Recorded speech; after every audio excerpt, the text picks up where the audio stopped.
Boa noite, minha gente. É uma alegria mais uma vez estar aqui nessa fraternidade Espírita Bezerra de Menezes. E toda vida que eu estou aqui, eu renovo o meu voto de gratidão pelo convite tão carinhoso que me é feito todo mês.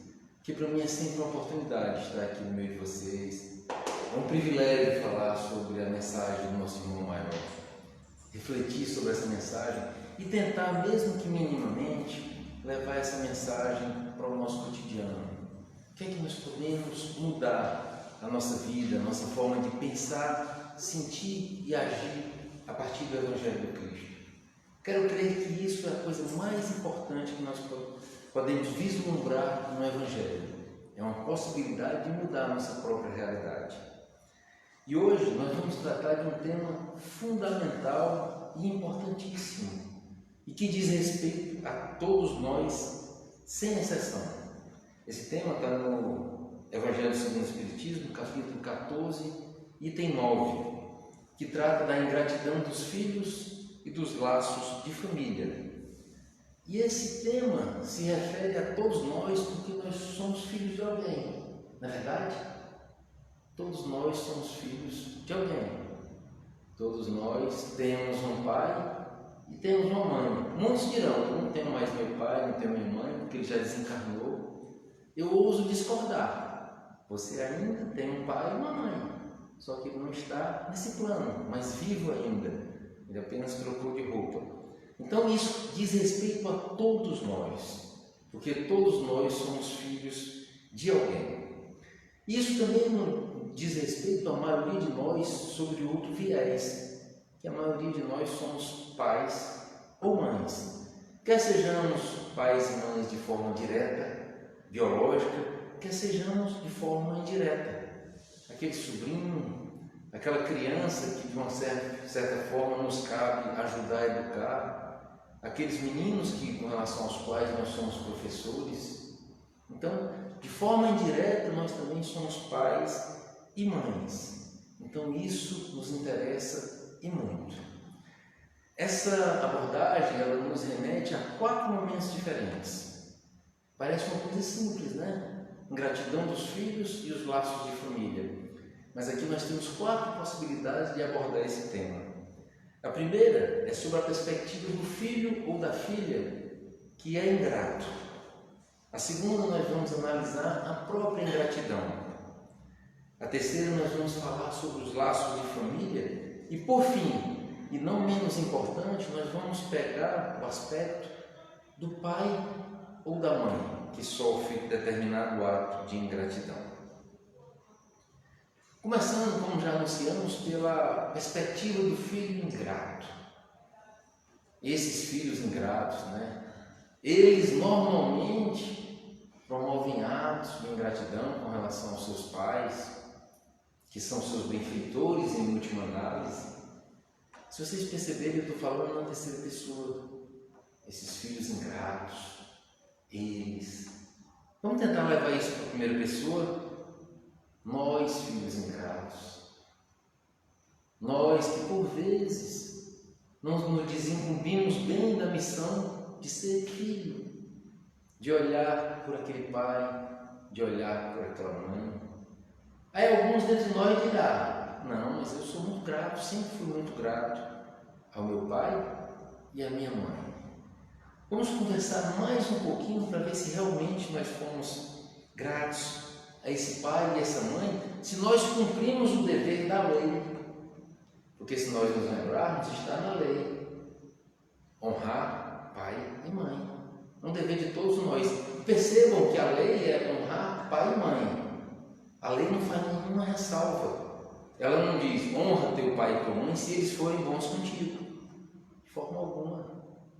A lei não diz, honra teu pai e tua mãe se eles te acolherem, se eles não te abandonarem. A lei só diz pura e simplesmente, honra teu pai e tua mãe. Então nós podemos até imaginar uma perspectiva de um pai violento, de uma mãe abusadora, ou de um pai e uma mãe que abandonaram aquele filho ou aquela filha.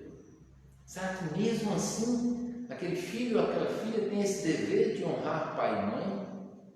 Evidentemente que tem. A lei é muito clara. Honra teu pai e tua mãe. E nós temos um motivo muito especial para agradecer a esse pai e essa mãe, mesmo que ele tenha nos abandonado, mesmo que seja um pai violento, mesmo que seja uma mãe abusadora. Nós devemos simplesmente a nossa vida a ele ou a ela. Mas só isso, irmão? Só o bem da vida, que nos dá tanta possibilidade, que nos propicia um universo de resgates, essa vida material que é rica em possibilidades. E eu estou aqui justamente por causa do meu pai e por causa da minha mãe. E aqui abordando uma visão sistêmica, quero crer que nós devemos olhar para o nosso paizinho, para a nossa mãezinha e dizer: gratidão, meu pai, gratidão, minha mãe, por tudo que foi possível. E o que não foi possível, agora eu me dou. Isso tem muito poder, porque primeiro, você recebeu alguma coisa do seu pai, da sua mãe, nem que tenha sido sua vida. Então cabe esse ato de gratidão. E depois, falta? Evidentemente que houve falta. Não existe o pai ou a mãe perfeitas nesse mundo material. Então sempre existirá uma falta ou outra. Só que essa falta não nos cabe mais, como filhos, ficar cobrando a existência inteira dos nossos pais. Cabe a nós preencher esses buracos emocionais, esses vazios que foram deixados na nossa educação. Então, atender a lei, a gente olhar para o nosso pai e nossa mãe e assumir sempre uma postura de gratidão. E assim nós vamos estar cumprindo esse mandamento maior de honrar pai e mãe. E agora, sobre a nossa perspectiva em relação ao nosso pai e nossa mãe. Será que nós sempre agimos de uma forma adequada? Será que nós sempre demos a atenção que o nosso pai e a nossa mãe mereciam de nós? Será que nós nos desdobramos em cuidados quando da necessidade material deles? Será? Se a resposta daquele irmão que disse que sempre foi muito grato continuar sendo sim, muito bem. Se ele não cometeu nenhuma falha em relação ao pai e à mãe, muito bem. Mas eu quero alargar esse horizonte para que a gente não fique resumindo o Evangelho. Porque o Evangelho, o Cristo passou apenas 3 anos se comunicando conosco. Então nós temos que ampliar o conteúdo do Evangelho. Então vamos pegar esse honrar pai e mãe e levar essa relação para o nosso Pai maior, para o nosso Senhor, para o nosso Deus. Será que nós sempre somos gratos a esse Pai celestial? Será que nós sempre assumimos uma postura de gratidão em relação a Deus? Se aquele nosso irmão que é grato ao pai e à mãe material continuar dizendo que sim, então vamos pegar alguns exemplos, que são exemplos claros de ingratidão em relação a Deus. O primeiro desses exemplos está em torno de reclamar da vida. Quantos de nós não reclamamos da nossa vida? E isso nada mais é do que um ato de pura ingratidão a Deus. Porque a nossa vida, onde nós estamos, a família em que nós nascemos, o local em que nós vivemos, é o lugar mais adequado, mais perfeito para a nossa evolução espiritual. Deus nos coloca sempre no local mais perfeito, mais adequado para o nosso crescimento. Deus não está olhando para o que nós queremos. Realmente, Deus não se importa com o que nós queremos. Deus se importa muito com o que nós precisamos. Por isso que às vezes a gente não entende. Por que eu tenho que passar por aquela dificuldade? Por que eu tenho que passar por aquela dor?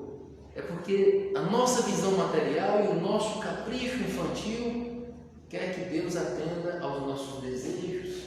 Por que não dizer aos nossos caprichos? E mais uma vez eu repito, porque isso é muito importante.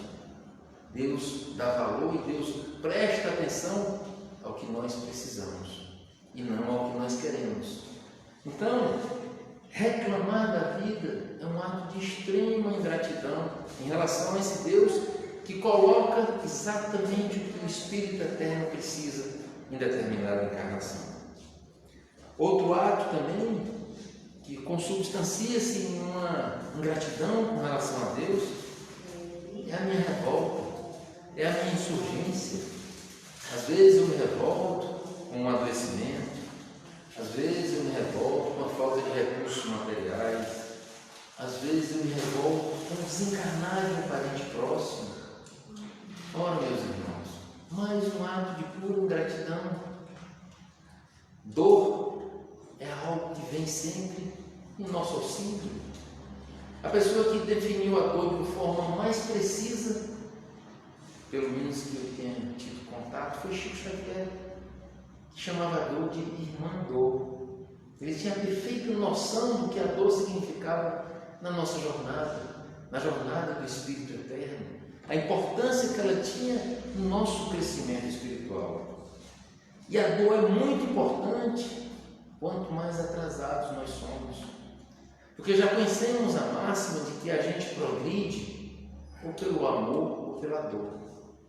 Mas quanto mais atrasados nós somos, mais nós precisamos passar pelos eventos de dor para crescer. Até o ponto que a gente vai estar purificado bastante para aprender simplesmente com o amor. Aí não precisamos mais ser visitados pela irmã dor. Mas quando a dor chega através de uma doença, de um adoecimento, da miserabilidade econômica, do desencarne de alguém próximo, ou a proximidade do nosso próprio desencarne, precisamos entender que aquela dor chegou por conta da bondade de Deus. E ainda assim, nós nos revoltamos, nós praguejamos contra aquela dor que se avizinha a nós. E mais um ato de ingratidão. Nós poderíamos, meus irmãos, passar todo o tempo dessa palestra falando de atos de ingratidão com relação ao nosso Pai Celestial. Mas quero crer que esses dois já dão a perfeita noção de que nós, vez ou outra, tropeçamos e cometemos esses atos de ingratidão. Eu trouxe esse exemplo para nós percebermos que, de fato, em alguns momentos da nossa vida, nós somos ingratos com relação ao nosso pai e mãe material, e em muitos momentos da nossa vida nós somos ingratos em relação ao nosso Pai Celestial. E precisamos reconhecer isso, porque como é que eu vou mudar algo que eu não reconheço? Como é que eu vou passar a ser grato a Deus se eu não me reconheço ingrato? Como é que eu vou passar a dar mais assistência ao meu pai e à minha mãe se eu não reconheço que eu sou ingrato em relação a eles? Então precisamos reconhecer os nossos equívocos, as nossas pequenas falhas, para que finalmente nós possamos trabalhar elas e nos transformarmos. Sob a perspectiva da gratidão, minha gente, eu começo trazendo um trecho de Santo Agostinho, uma mensagem que ele deixou em 1862, que ele diz que a ingratidão é um fruto do egoísmo. E isso me parece muito adequado. Quanto mais ingrato nós somos, mais egoísta nós estamos. Uma coisa está umbilicalmente ligada à outra. E para reforçar essa ideia de Santo Agostinho, na resposta da pergunta 937 do Livro dos Espíritos, aliás, essa pergunta traz várias informações extremamente ricas, mas uma delas é que a ingratidão é a filha do egoísmo, concordando com Santo Agostinho. Mais adiante, na mesma resposta, tem o seguinte texto: que seja o bem que houver desfeito, a vossa recompensa na terra. Aqui a gente já começa a observar o outro lado, que não espere a gratidão do outro. Muitas vezes a gente percebe irmãos que praticam muito a caridade, mas se indignam, porque aquelas pessoas que recebem a caridade não assumem uma postura de gratidão. Mas será que ele estava fazendo a caridade em troca da gratidão? Então ele não estava doando algo, ele estava vendendo algo, que tinha um preço. O preço daquele caridade era a gratidão de quem recebia. Da mesma forma são com os nossos filhos. Se a gente doa amor, esperando gratidão em troca, primeiro não é amor, porque existe uma condicionante. Eu te entrego isso, mas eu quero a gratidão de volta. Não é mais uma doação, é mais uma vez um negócio, uma venda. E mais na frente, na resposta dessa mesma pergunta 937, que é maravilhosa, ela diz: a ingratidão é uma prova para a vossa perseverança na prática do bem. Nos traz a informação de que a ingratidão é uma prova.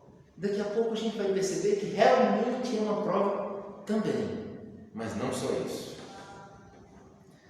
E para arrematar na resposta da questão 938, do mesmo livro dos Espíritos, traz-se a seguinte informação: o homem de bom coração se sente feliz pelo bem que ele faz.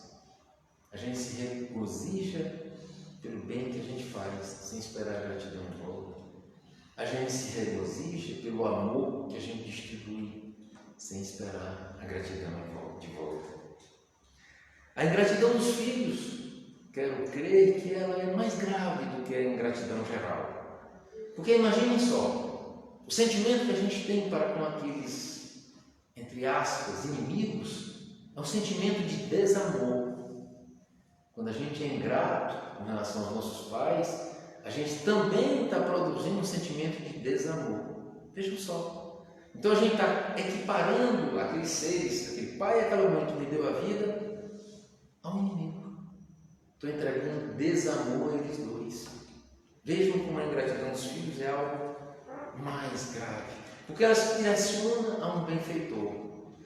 E aqui não cabe a gente dizer: sim, mas meu pai é muito ruim, minha mãe é muito perversa.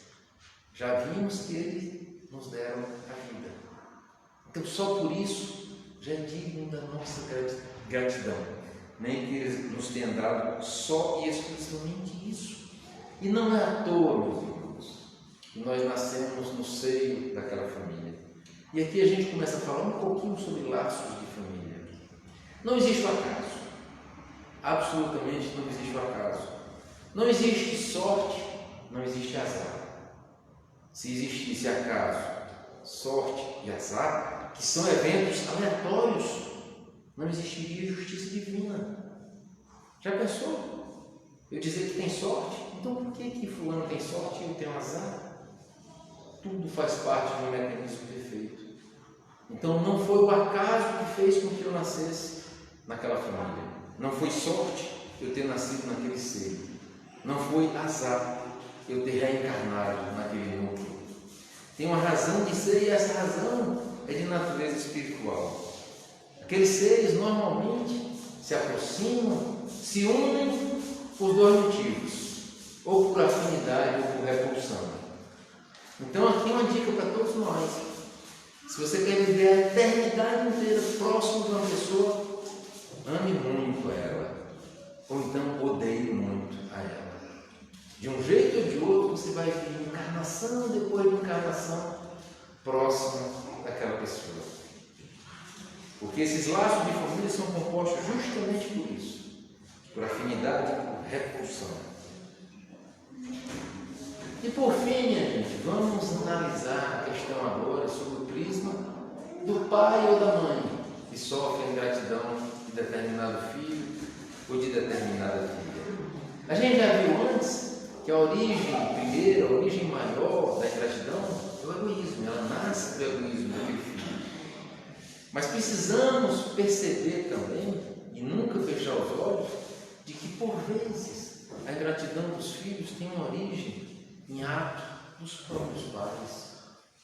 Às vezes nós pais, nós cobramos gratidão daqueles filhos que às vezes nos dão trabalho, que às vezes não fazem as coisas do jeito que a gente quer, que às vezes são desobedientes, que às vezes desviam-se do próprio caminho, que às vezes são ingratos para conosco, e a gente os acusa, esquecendo que por vezes aquela ingratidão que hoje é direcionada a mim foi gerada por um ato meu, um ato equivocado, uma falha, uma falta que eu tenha cometido contra aquele ser, que não por acaso veio nessa encarnação como meu filho. E a gente tem que ter muito cuidado, minha gente, quando a gente aponta algo para alguém. Se eu aponto para o meu filho, você é ingrato, eu preciso perceber que tem um dedo aqui, ó, que está apontado para o céu, me lembrando das leis divinas, e eu estou chamando ele de ingrato com um dedo, ele tem 3 dedos apontados para mim.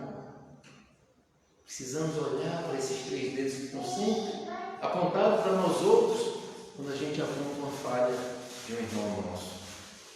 Então precisamos entender que nesse mecanismo divino, às vezes aquela ingratidão daquele filho, de fato foi também propiciada, foi também ocasionada por um equívoco nosso em uma encarnação passada.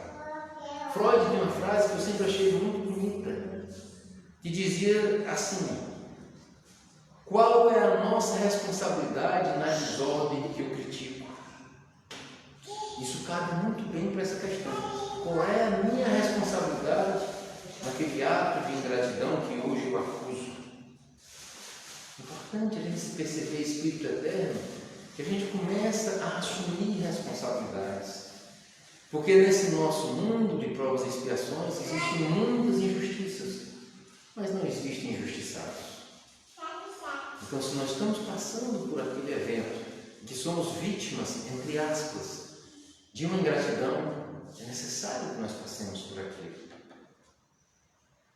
Além dessa responsabilidade dos pais, que podem ter ocasionado aqueles atos, a gente nunca pode usar de matemática, porque esse mecanismo é perfeito, mas é divino, a gente não tem acesso a ele, mas é uma das possibilidades.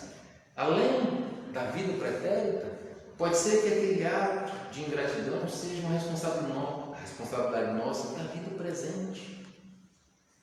Será que o paizinho ou a mãezinha, que hoje reclama da ingratidão do filho, deu exemplos para aquele filho de gratidão com relação ao próprio pai? Será que eu não estou a cobrar a gratidão do meu filho quando eu só dei exemplos de ingratidão com relação ao meu próprio pai? Da minha própria mãe? E aqui vamos expandir mais uma vez. Como é que eu posso cobrar a gratidão de um filho se eu nunca demonstrei para aquele filho a minha gratidão com relação ao Pai Celestial? No mecanismo divino, aquele faço o que eu mando, mas não faço o que eu faço, não funciona. A palavra pode até convencer, mas é o exemplo que arrasta. Então, uma boa dica para que nós tenhamos filhos gratos, a gente dá exemplos de gratidão com relação aos nossos próprios pais. A gente dá exemplos de gratidão com relação ao nosso Pai Celestial, que é Deus. A ingratidão dos filhos, meus irmãos e minhas irmãs, ela pode ser 2 coisas que são extremamente importantes para nós. A primeira, como já foi dito naquela resposta do Livro dos Espíritos, é uma prova para a perseverança no bem daquele pai ou daquela mãe. Pode ser que ele não tenha nenhuma responsabilidade direta. Pode ser que ele não tenha, de uma forma ou de outra, ofendido aquele ser. Mas aquele filho ingrato vem naquele ser como uma prova para aquele pai ou para aquela mãe, para que ele permaneça no bem, para que ele não abdique de dar amor para aquele filho que é ingrato. E aí, como é que a gente passa bem por essa prova? Amando aquele filho, sem nenhuma moeda de troca. Eu só vou te amar se você for grato a mim. Quando já vimos, isso não é amor. O amor não conhece condição. O amor precisa ser puro, incondicional e universal para ser realmente o amor proposto pelo Cristo. E outra questão é que passarmos para aquela ingratidão pode ser uma expiação de um ou de outro equívoco nosso. E nesse sentido também é maravilhoso. Veja que coisa boa a gente poder pagar um débito. Eu não sei quanto a vocês, mas eu detesto comprar coisas em crédito diário. Mas às vezes a gente precisa. Como dá um alívio no último carnezinho que a gente paga. Como é bom a gente pagar nossas dívidas. Como é bom a gente quitar os nossos débitos. Imagina o carnezinho que a gente tem lá na nossa evolução espiritual. que eu não sei quantas faturas eu tenho ainda para pagar, mas como é bom as oportunidades, como são maravilhosas as oportunidades que nós temos de quitando esse carnezinho, de amortizando nossas dívidas, de tornando a nossa vida mais leve. Então, dentro desse critério, minha gente, a receita é sempre essa, de entregarmos esse amor legítimo, incondicional, em troca da ingratidão. E esse amor incondicional é justamente o amor que o Cristo nos ensinou. Vamos relembrar do seu último momento, naquela agonia extrema, pregado na cruz, próximo dos últimos suspiros. Ele disse: Pai, perdoa-os, eles não sabem o que fazem. Já pensou se o amor do Cristo fosse condicionado? Pai, perdoa eles, mas só se eles me soltarem daqui. Pai, perdoa eles, só se eles me tirarem da cruz, cuidarem das minhas feridas. Não tinha condição. Era simplesmente: Pai, perdoa-os. E ainda arranjava uma justificativa para aquele ato criminoso que era cometido contra ele mesmo. Eles não sabem o que fazem. Nós não sabíamos o que fazíamos naquela época.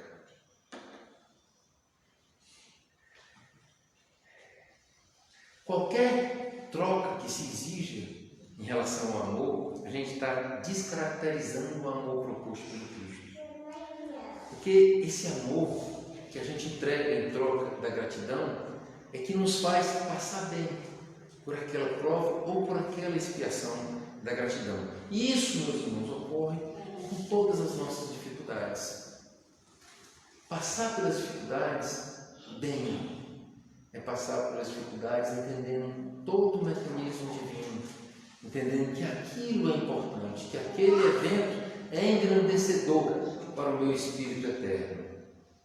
Nós, ainda atrasados, viajantes dessa nave chamada planeta Terra, temos a mania de vislumbrar o universo só no horizonte carnal da encarnação. E a gente percebe que a nossa vida é muito maior do que esse limite entre o berço e o túmulo, que nós somos espíritos eternos. Se a gente conseguisse vislumbrar isso com mais clareza, quero crer que a gente passava por esses eventos de uma forma melhor. E dentro desse conceito, vou dizer algo que talvez nos choque, talvez choque o nosso orgulho. Nós devemos ser gratos pela oportunidade de passar por aqueles atos de ingratidão. Alguns de nós se alegram tanto com isso que vai dizer: agora o cabra enlouqueceu. Quer dizer que eu vou sofrer ingratidão, devendo que agradecer. É isso mesmo. Da mesma forma que a gente vai passar pelo adoecimento do corpo, vai agradecer. Da mesma forma que a gente vai sentir a saudade do desenlace material de um parente próximo, vai agradecer. Porque tudo são possibilidades de engrandecimento. Os budistas têm uma coisa que eu acho muito bonita, que eles dizem que não existem fatos bons e fatos ruins. Todos são experiências importantes para o espírito imortal. E o Espiritismo também nos diz isso. Mas o nosso apego à matéria faz com que a gente rejeite as experiências ruins e se abrace com as experiências boas. É mais ou menos assim, já ouvimos isso muitas vezes. Fica tranquilo que todas as dificuldades passam. É verdade. Mas isso é só metade da verdade. Todas as coisas boas também passam. E enquanto a gente não aceita isso, a gente se apega às coisas boas.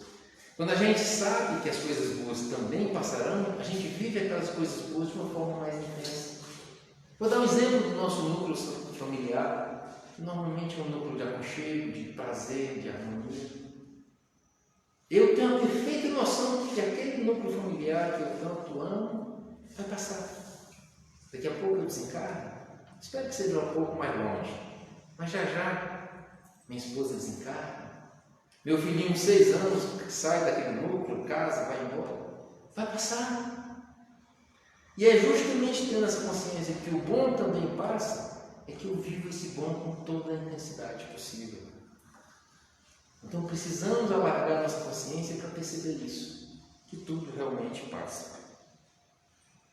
Então, se aproximar do modelo do Cristo é exercer esse amor sem exigências. Sem exigências. Nem do filho ingrato. A nossa satisfação deve estar no amor que a gente dá. E nós nunca devemos buscar recompensa ou troca em relação àquele amor. Porque aí, como já anunciamos no começo, não seria amor. Além do mais, não me parece emocionalmente, espiritualmente adequado eu investir o meu bem-estar emocional ou espiritual no outro. Percebam, eu só vou estar bem se o meu filho for grato a mim. Eu estou entregando o meu pote de felicidade a ele. Se ele for grato, eu vou estar bem. Se ele for ingrato, eu vou estar mal. Estejamos bem, sejamos felizes pelo simples fato de darmos amor àquela criatura que foi confiada a nós durante um determinado período da nossa existência. O verdadeiro amor tem uma alegria no que faz e não no que recebe. A gente já falou muito sobre esse viés quando falamos de caridade. Aqui podemos falar exatamente a mesma coisa quando a gente fala da ingratidão. E aí nós devemos ser como aquela árvore frondosa, cheia de frutos, que está ali entregando sombra e fruto para o lenhador que vem com o machado para feri-la. A árvore entrega aquela sombra e aquele fruto sem perguntar qual é a intenção do lenhador. Simplesmente entrega. Nós precisamos, antes de exercitar o amor, e quero crer que a gente ainda está muito longe do exercício do verdadeiro amor na forma que o Cristo nos propôs. A gente precisa começar a quebrar as barreiras que dificultam esse exercício. O nosso orgulho, o nosso egoísmo, a nossa falta de empatia com relação aos nossos irmãos. E aí quero crer que quebrando essas barreiras, a gente se aproxima mais e mais desse amor proposto pelo nosso irmão maior. Precisamos entender, minha gente, que na matemática divina, a matemática divina é completamente diferente da matemática proposta pelos grandes matemáticos do mundo material. Na matemática divina, quanto mais a gente dá, mais a gente tem. Quanto mais a gente dá, mais a gente tem. E para terminar, eu trago-vos uma mensagem que está no livro Boa Nova, no seu capítulo 12, cujo título é Amor é Renúncia. Simão Pedro pergunta ao Cristo o que fazer diante da ingratidão. E o Cristo, naquele jeito crístico de ser, maravilhoso, simplesmente diz: o amor verdadeiro nunca espera recompensas. A renúncia é o seu ponto de apoio. Ou seja, a entrega já é a tua própria recompensa. A doação de amor já é o teu próprio prêmio. E como já falamos, muito ruim eu colocar o meu bem-estar espiritual e emocional na mão de outras pessoas. Nem que sejam os nossos filhos. Ninguém muda ninguém. Precisamos aprender isso de uma vez por todas. Com o nosso exemplo, com o nosso conselho, nós podemos incentivar as pessoas a mudarem. Mas nós só podemos mudar, de fato, a nós mesmos. E com muita dificuldade. As repetidas encarnações têm nos mostrado isso.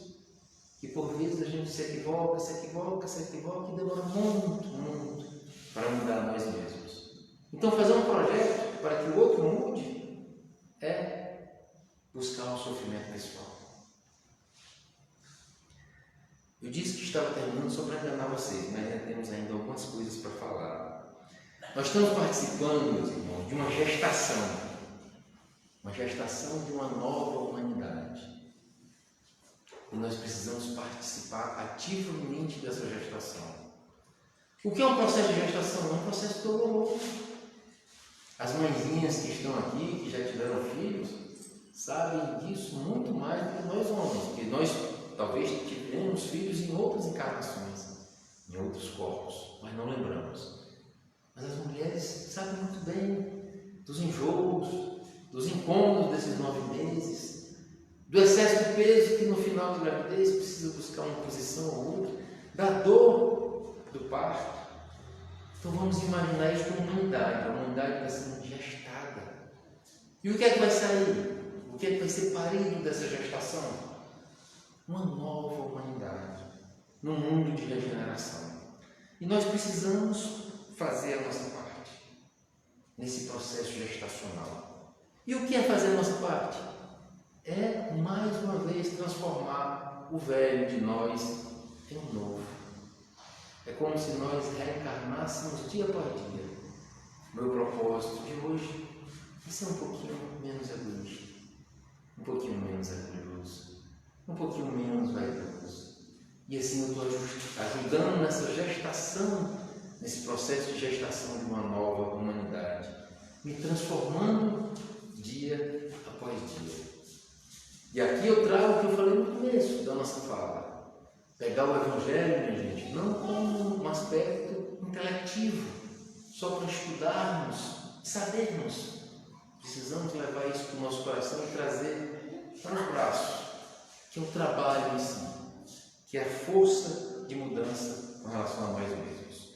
E agindo assim, apesar de não mudarmos os outros, a gente se transforma numa fonte de inspiração, uma fonte de auxílio, uma fonte de exemplo para os que nos circundam. Mais uma vez, gratidão pela oportunidade de estar aqui, que a paz esteja com todos nós.